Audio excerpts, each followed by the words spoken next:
Olá pessoal, esse é mais um ShoujoCast sobre a nova série da Netflix, Watashi no Shiawase Nakekon, My Happy Marriage, Meu Casamento Feliz. Estreou semana passada, é derivado de livros que estão fazendo um grande sucesso no Japão.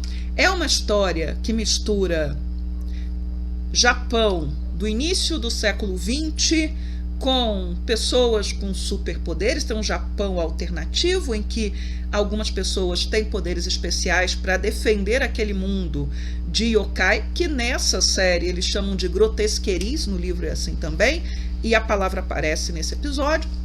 Segundo episódio, nós temos uma protagonista que é a Miyu Saimori, que ela é fruto de um casamento planejado para gerar descendentes muito poderosos, de duas linhagens que têm poderes, mas aparentemente a nossa heroína nasce sem poderes. Isso faz com que seu pai a rejeite em favor da filha do segundo casamento, que tem poderes. E no primeiro episódio, um resuminho só, a Miyu, ela foi criada como escrava praticamente na sua própria casa, sendo maltratada pela madrasta, ignorada pelo pai, maltratada pela meia-irmã, e ela recebe a notícia de que ela vai se casar. Ela acha que é com o vizinho Koji, que é a única pessoa que a trata bem, mas ela descobre que não é com o vizinho. Ela vai se casar com Kyoka Kudo, que é um sujeito extremamente rico, poderoso, mas que nenhuma noiva consegue ficar na casa dele. Todas as noivas que chegam, elas vão embora ou são expulsas por ele. E ela, Miyu, não tem alternativa, porque ela não tem para onde voltar. Então ela tem que fazer daquele casamento arranjado um casamento feliz.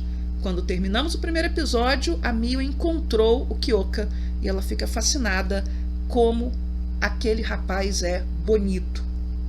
Então esse é o início da nossa história. Vamos agora para o segundo capítulo. O segundo episódio, ele retoma de onde paramos na semana passada. A nossa protagonista, que é Miyu Saimori, ela foi enviada pela família para se casar com Kyoka Kudo. Ela acabou de chegar, ela não o conhece e ele mora lá numa casinha, apesar de ser muito rico e poderoso, mora numa casinha no meio da floresta. E ele a avisa, né, que se ele a mandar ir embora, ela tem que ir. Se ele decidir matá-la, ela vai morrer, e faz uma série de ameaças, porque além de ser uma história de Cinderela, a gente tem em mente que também é uma história inspirada levemente na Bela e a Fera. As pessoas normalmente não falam isso, mas eu acho que sim, é sim. E logo no dia seguinte, né, a mocinha, ela prepara o café da manhã. E é importante a gente pensar o seguinte: ela foi uma serviçal durante boa parte da sua vida. Ela, na verdade, estava abaixo de uma serviçal, ela não recebia salário, ela recebia as roupas usadas das próprias criadas, e isso deve ficar mais ou menos estabelecido daqui para diante. Já está sugerido nesse episódio a pobreza das roupas da Miyu, não o kimono que o pai mandou ela vestir para se apresentar na casa do noivo, mas o resto das roupas. Então ela prepara lá o café da manhã e ele recusa, sugerindo que foi envenenado. A Miyu fica arrasada e ela acredita que não vai dar certo, e ela, de uma certa maneira, fica naquela situação, né? Eu não sirvo para nada. Esta série, gente, é uma série sobre uma pessoa que sofreu abandono emocional da família, e mais do que isso, que foi maltratada pela família. E eu acredito que as pessoas se conectem tanto com Watashi no Shiawase Nakekon, não necessariamente só por ser uma história de Cinderela, e a Cinderela é a princesa da Disney mais amada, pensem nisso, né? Mais importante até hoje, mas porque é uma história que coloca muito bem, retrata muito bem a questão do abandono, do abuso que uma criança, um adolescente pode sofrer no seio familiar, e como isso marca a pessoa e a torna frágil, e a Miyu é frágil. E aí tem uma função importante, e já se apresenta nesse episódio, a Yuri, que é a criada da casa e que tem uma relação muito próxima com o Kyoka. Ela, na verdade, foi ama dele, né? Vai ser dito depois, provavelmente. E o quanto ela começa a tentar abrir os olhos dele para a Miyu, né? Que a Miyu é uma pessoa especial, né? mas o Kyoka não é tolo, fique claro isso, e ele se sente culpado, mesmo que ele não consiga expressar de forma clara, pelo que ele fez com a Mio ali naquele café da manhã, e vai tentar se corrigir depois. A partir daí, o nosso protagonista, o Kyoka, ele só vai dar uma de idiota no segundo livro, mas eu não vou adiantar nada. Ele é um sujeito muito inteligente, muito sensível, e ele percebe que a Mio não parece uma moça de uma família aristocrática que ela é, de uma família poderosa, né? Há algo de estranho com ela. E algo interessante nesse episódio, que continua me parecendo muito lento, já que eles vão pegar o segundo livro com certeza, porque eu vi a irmã do Kyoka na abertura, eu prestei atenção e vi que ela estava lá.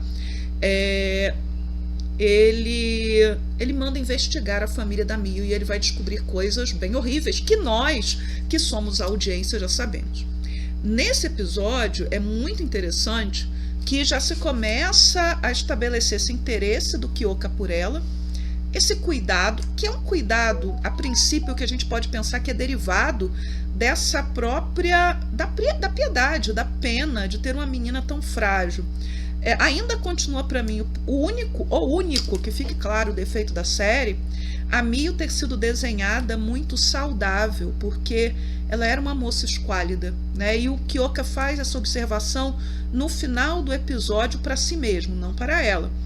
E aí há um close nas mãos da Mio em que parece que ela está com as mãos, né, calejadas e magras, mas isso não parece acontecer o tempo todo no episódio. Mas muito bem. Qual foi o grande trunfo desse episódio, a meu ver? Eles inventaram cenas a partir de coisas que são sugeridas no livro.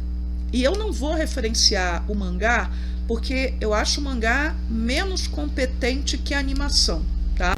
O mangá tem scanlations, vocês podem ler, né? E muita gente já leu, mas eu acho que o livro é mais interessante ser lido. O livro é a fonte da história, e em cima daquilo que o livro não diz em detalhes, por exemplo, neste capítulo é revelado a questão dos poderes, das famílias que têm poderes. E é criada uma cena em que tanto a Mio quanto a Kaia, que é a sua irmã malvada, né, elas estão sendo testadas pelo pai para ver qual delas tem poderes. Essa cena não existe no livro. Mas, em algum momento, esses poderes se manifestaram. Isso o livro diz. Então, assim, terem criado uma cerimônia é muito legal. Foi invenção do livro. Invenção da animação. Da mesma forma que a animação criou cenas para o Koji, que é o noivo da Kaia, é o vizinho noivo da Kaia, mas que na verdade é apaixonado pela Mio, né? E, é claro, né, a série, ela vai querer, ela está estabelecendo desde o primeiro episódio uma certa, né, que a gente sinta simpatia pelo Koji para, né, contrabalançar com essa frieza do Kyoka. Outra cena que é criada é a cena em que o Kyoka está lá se dirigindo ao seu batalhão, né, ele é uma espécie de policial que protege o Japão, né, chefe da divisão que protege o Japão desses seres fantásticos, que na série eles chamam de grotesqueries, e eles usaram o termo no episódio. Ele vai explicar para os seus soldados lá o que eles fazem. Quer dizer, na verdade, quem explica é o Godo, que é o segundo dele, é o segundo em comando, e que é um cara muito espalhafatoso, é um personagem clichê de anime, mas ele aparece bastante na história. E aí ele demonstra os seus poderes. Como ele demonstra os poderes em casa também, não na frente da Mio, mas ele explica para ela que ela não precisa esquentar o banho, porque ele pode esquentar o banho com os seus poderes. Mas é curioso, e essa cena ela serviu para mostrar o quanto o Kyoka é poderoso para a audiência, para a gente que está assistindo. Mas ela é um tanto equivocada, porque ela vai estar explicando, vão estar explicando para aqueles caras que foram arregimentados exatamente porque eles têm poderes, qual é a função deles. Esses caras sabiam quando eles se alistaram, né? O sujeito precisa se alistar. Tanto que o irmão do Koji, que eu acho que é Tatsushi, que vai aparecer na animação e que é aquele sujeito que deve ser o homem mais bonito do anime, quando ele aparecer, ele não quis se alistar, ele tem poder, não tá nem aí. Ele é uma espécie de inverso do Kyoka, né? Ele rejeita totalmente esse Japão moderno, pós-era Meiji, e ele é apegado aos prazeres, ele não é disciplinado, ele não foi introduzido ainda e não deve ser introduzido tão cedo, a não ser que criem cenas para ele. Mas, enfim, o Kyoka explicando para os caras qual é a função deles, naquele mundo, não faz muito sentido. Foi uma cena talvez mal estabelecida, né? Mas qual é o objetivo? Explicar para a audiência, explicar para quem não leu o livro. Mas acho que poderiam explicar de outra forma, num outro diálogo, né? E é interessante também, e eles devem voltar a isso, por conta dessa cena lá do Kyoka com os soldados, né? Que cada vez você tem menos essas ameaças no mundo, porque no livro o que eles estabelecem? Né? Que a partir do momento que você faz a Revolução Meiji, que o Japão começa a se modernizar, a tecnologia e a ciência substituem as superstições e a magia, e por isso esses seres fantásticos que se alimentam do medo das pessoas, e esse é um conceito interessante da história, eles acabam desaparecendo, né? Eles começam a desaparecer, eles são cada vez menos frequentes. Daí, quando eles aparecem, eles causam um grande impacto, né? Então, assim, essa cena foi inventada, a cena do Koji carregando coisas, do Koji no quarto da Mio, foi inventada, mas ela faz sentido dentro da história, até para mostrar qual é a condição do Koji, né, de coitado ali, noivo, sem querer ser noivo. E uma cena também que foi criada é a cena do telefone, né, do pai do Koji exigindo do pai da Mio uma promessa de casamento entre a Mio e seu filho mais velho. Vocês talvez estejam se questionando se Mio tem poderes ou não, né? Enfim, descobriremos nos próximos episódios, mas o pai do Koji, ele tem certeza que ela tem. E por isso ele quer esse casamento entre ela e o seu filho mais velho, né? Deslocou o filho caçula para casar com a Kaia, que no livro é dito que ela tem poderes, mas ela não tem poderes de forma muito forte, os poderes dela são fracos.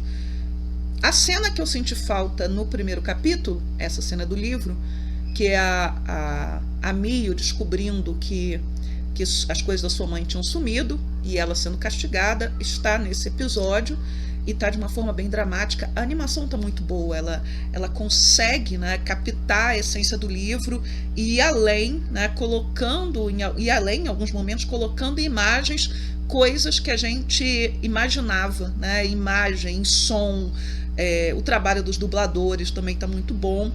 E eu fico muito feliz porque tá sendo um anime muito gostosinho de assistir e eu acho que em algum momento eu vou acabar me emocionando, mesmo conhecendo a história, porque quando você junta a ação, o som, a música, as vozes, a coisa ganha um aspecto, né, mais dramático e envolvente que o livro tem, mas não leva, não tem tanto, né? E eu não estou dizendo que o livro tem que ser lido, eu acho que isso é importante, mas a adaptação do anime, ela está conseguindo fazer o que uma adaptação de verdade deve fazer. Ela deve pegar o original e dar uma versão do original, ir além do original quando possível, ser fiel ao original quando necessário. Não vi nenhum deslize que não seja, né, o do desenho da Mio, muito saudável, mas, né, é uma discordância entre roteiro e character design, eu diria, e a cena lá do Kyoka explicando aos soldados também poderia não estar ali. Um problema, e aí não tem nada a ver com a animação, as legendas na Netflix, eu estou assistindo com som em japonês, e as legendas estão em inglês, não botei legendas em português não, e as legendas elas estão numa cor muito ruim para que você possa ler, né? Eu não entendo japonês, eu entendo alguma coisa, eu conheço a história, eu sei mais ou menos o que eles estão fazendo e falando ali, mas a legenda ela não está se destacando do fundo, e por não se destacar do fundo fica difícil ler, mas é importante, né, ressaltar, tem dublado em português, tem dublado em inglês, tem dublado em um monte de línguas, porque a Netflix está apostando que vai ser um grande sucesso e já está sendo, e eu fico muito feliz com isso. Então esse é o meu segundo vídeo de Watashi no Shiawase Nakekon. Recomendo bastante. Vai aparecer logo, deve ter aparecido logo no início o card para o primeiro vídeo. Eu nem fiz o anúncio, assista o primeiro vídeo, blá blá blá, etc. Mas deve aparecer em algum lugar lá no início, tá? Então é isso, e esse vídeo vai entrar daqui a pouco. Tchau, tchau para vocês.